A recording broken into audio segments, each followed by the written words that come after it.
Hi friends, अस्सलाम वालेकुम। Welcome back my new recipe. आज मैं आपको बताऊंगी खिचड़े की रेसिपी जो मुहर्रम में बनाते हैं। और ये हम लोग का जो वीडियो जो शूट करी हूँ मैं, ये भी हमारे मुहर्रम के 10वें के दिन हमने जो खिचड़ा बना के फातिहा दिए थे उसकी रेसिपी है। और वो भी ऐसे तरीके से बताऊंगी, बावर्ची स्टाइल में।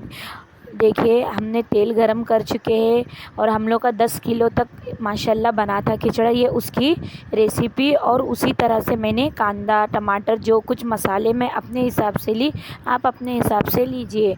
गरम तेल करके उसमें लौंग, इलायची, काली मिरी, जितना भी गरम मसाला है, खड़ा गरम मसाला, तेज़पत्ता, सब कुछ डाल के फिर उसमें हमने जो कांदा काट के रखा था वो कांदे को भी अच्छे से मिला दिए हैं। और मेरा खिचड़ा 10 किलो के करीब था, तो हम लोग ने उस तरह का कांदा, वो हिसाब से सब चीज़ अपने हिसाब से लिए। आप अपने हिसाब से लीजिए जितना आपको खिचड़ा बनाना है।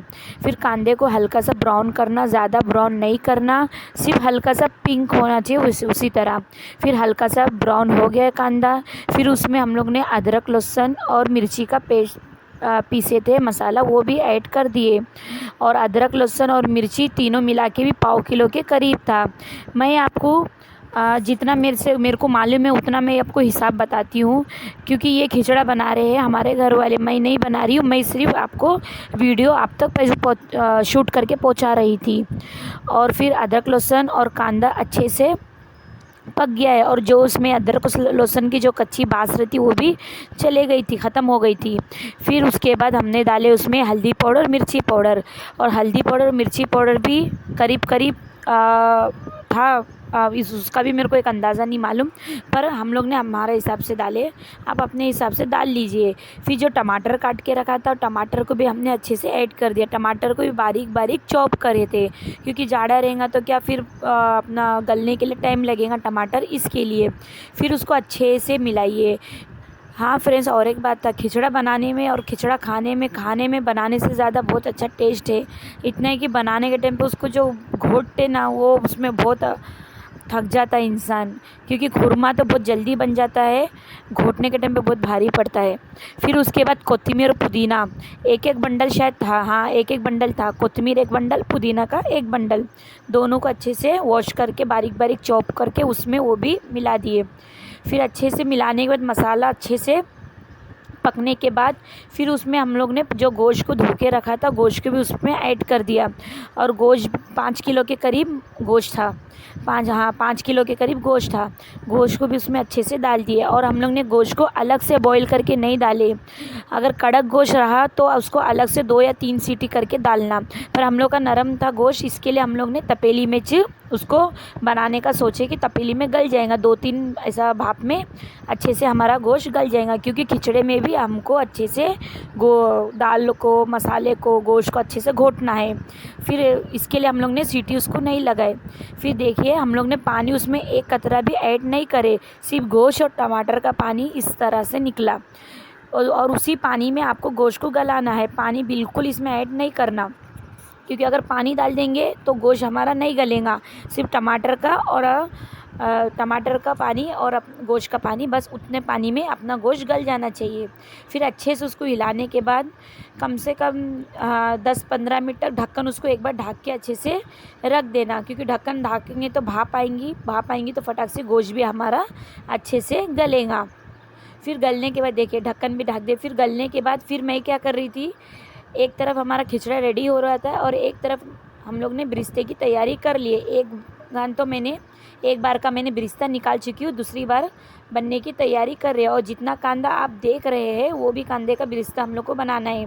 हम लोग का कांदे का बिरिस्ता 10 किलो का खिचड़ा था, तो 1 किलो के करीब हम लोग ने बिरिस्ता बनाए थे, क्योंकि खिचड़े में बिरिस्ते के बगैर कोई मज़ा नहीं आता है। क्योंकि खिचड़ा कम रहेगा तो चलेगा थोड़ा बहुत, पर उसमें बिरिस्ता, कोथिमीर और नींबू, पुदीना, वो सब ऊपर गार्निश करके जो खाते हैं, उसी में से टेस्ट अलग ही आता है, उसका ही टेस्ट है। तो उसके बाद हम लोग चेक कर रहे थे कि गोश्त हमारा गला कि नहीं गला, पर हमारा गोश्त 50% गल चुका था और आधा बाकी था। फिर हम लोग ने और एक बार उसको हिला के 10 से 15 मिनट तक हम लोग ने सोचे उसको और छोड़ेंगे, क्योंकि थोड़ा ही हमारा बाकी था गलने का। हम लोग बोले वो भी एक साथ गल जाएगा तो अच्छा रहेगा। फिर उसके बाद हम लोग ने क्या करे, 2 तपेली पानी हम लोग ने गैस के ऊपर गर्म करके रखे हुए थे, क्योंकि हम लोग को खुरमे में ऐड करने का था। आप भी ध्यान देना, जब भी आप खुरमा बनाएंगे ठंडा पानी बिल्कुल नहीं डालना, उसको आप कुनकुना गर्म करके उसमें ऐड करना। फिर उसके बाद 2 तपेली पानी डालने के बाद जितना भी अनाज हम लोग ने बॉईल करके रखे थे वो भी उसमें हम लोग अभी मिक्स कर रहे हैं। और अनाज में क्या है, गेहूँ है, चौली है, मूंग दाल, मसूर दाल, उड़द दाल, वो सब हम लोग ने एक दिन पहले भिगा के रख के फिर उसको बॉईल करके उसको सब साथ में मिला देना। पर हम लोग ने पीसे कोई भी अनाज को नहीं। कोई लोग क्या करते हैं कि मिक्सर में मोटा अगर कड़क रहा तो मिक्सर में मार के डालते, वो भी सही है, पर अक्खा का डालेंगे तो क्या वो अलग ही उसका टेस्ट आता है। फिर हम लोग ने जितना भी दाल वगैरह जो बॉईल करके रखे थे, पहले हम लोग ने गेहूँ को ऐड कर रहे हैं, दाल को बाद में हम लोग ऐड करेंगे। और गेहूँ जितनी अक्खी रहेंगी उतना ही मज़ा रहेगा। गेहूँ को बिल्कुल भी आप ज़्यादा गलाना नहीं, फिर एकदम वो दाल के जैसा बन जाएगा, टेस्ट बिल्कुल उसमें नहीं आएगा। और उसमें क्या धीरे धीरे करके डाल रहे हैं, क्योंकि क्या एकदम गर्म भाप आ रही। फिर वो चम्मच से हम लोग को नहीं जमा, फिर हम लोग ने क्या करे, प्लेट लिए, प्लेट में लेके हम लोग बोले फटाफट उससे डालेंगे। और एक बात बोलने का है, अगर खिचड़ा बनाने टाइम पे कोई अगर खुरमे के बाद अनाज को जब मिक्स करेगा, पर एक दूसरे के हाथ में आप एक चम्मच दीजिए कि वो हिलाते रहेगा, क्योंकि अगर आप लोग अनाज डालेंगे तो तुरंत अगर नहीं हिलाए तो नीचे पूरा एकदम गाढ़ के जैसा बन जाएगा। फिर बाद में अपने को उसको घोटने के लिए बहुत प्रॉब्लम होगी। इसके लिए एक जन अनाज डालेगा तो एक जन उसको घोटते रहना अच्छे से, जब भी उसका मज़ा आता और अपने को बाद में वो घाट फोड़ने का कोई टेंशन नहीं रहता। नॉर्मल हमारा खिचड़ा जैसा अच्छे से बनता है वैसा बनेगा। तो हम लोग ने क्या करे, एक जन चम्मच हिला रहे हैं और एक जन अनाज को उसमें ऐड कर दिए। देखो पूरा उसमें गेहूँ मिक्स कर दिए। देखो आपको दिख रहा होगा उसमें अक्खे गेहूँ के दाने आपको नज़र आ रहे हैं। और बच्चे लोग की तो भाई खुशी रहती है। और वो सब बच्चे हमारे घर में खिचड़ा बनाने टाइम वो बोलते मैं ही लाऊंगी, वो बोल रहा मैं ही लाऊंगा, इसलिए हम लोग ने सबके हाथ में थोड़ा थोड़ा दिए, क्योंकि बच्चों की भी एक अपनी खुशी रहती है, चलो वो भी अपनी खुशी में इंजॉय करे। फिर उसके बाद गेहूँ को तो पहले हम लोग ने उसमें डाल के अच्छे से मिक्स कर दिए। फिर उसके बाद 10 मिनट के बाद, तुरंत नहीं डालना, मूंग दाल, मसूर दाल, जो भी कुछ दाल हम लोग ने भिगो के और उसको बॉईल करके जो रखे थे, उसको एक 10 मिनट के बाद फिर उसको भी हम लोग ने अच्छे से मिला दिए। मिलाने के टाइम और एक बात बोलने का था आपको, जब बॉईल के टाइम पे ना उसमें हल्के से ना हल्दी डालना, हल्दी डालेंगे तो अच्छा रहेगा। नॉर्मल खाली पानी में नहीं बॉईल करना, उसमें थोड़ी सी हल्दी और थोड़ा सा नमक डाल के गेहूँ में भी और दाल वगैरह में भी नमक और हल्दी कंपलसरी डालना, तो अच्छा लगेगा, टेस्ट भी और कलर भी अच्छा आएगा। फिर वो सब कुछ हम लोग का जितना भी अनाज था सब हमने मिक्स कर दिए, और पूरा अनाज भी हम लोग का 5 किलो के करीब था।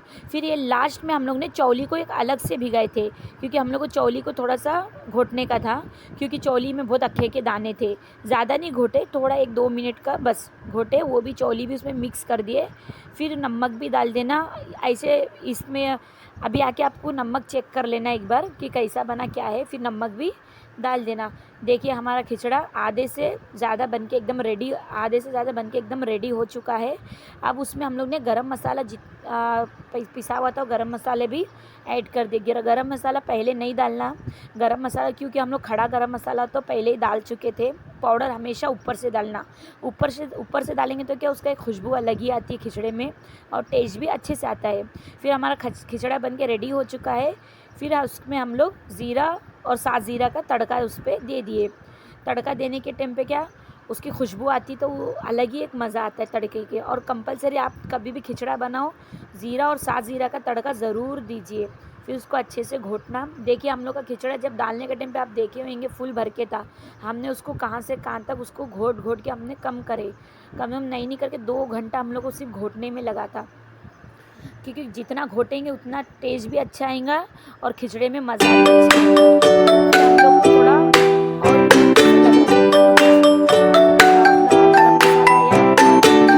कांदा वगैरह कम है, तो हम लोग ने जो बिरिस्ता बना के रखे थे उसमें आधा हम लोग ने बिरिस्ता ऊपर से भी डाले, और आधा हमने रखे ले खाने के टाइम पे खाने के लिए बिरिस्ते को। फिर जो कोतमीर पुदीना वो भी काट के रखे थे उसमें वो भी हम लोग ने ऐड कर दिया। और आप भी हमेशा लास्ट में जब हमारा खिचड़ा पूरा रेडी हो जाएगा आप इसी तरह का गार्निश करना। कोतमीर, पुदीना और कांदे के साथ। आपको ये खिचड़ी की रेसिपी कैसी लगी कमेंट में ज़रूर बताना। अल्लाह हाफिज़।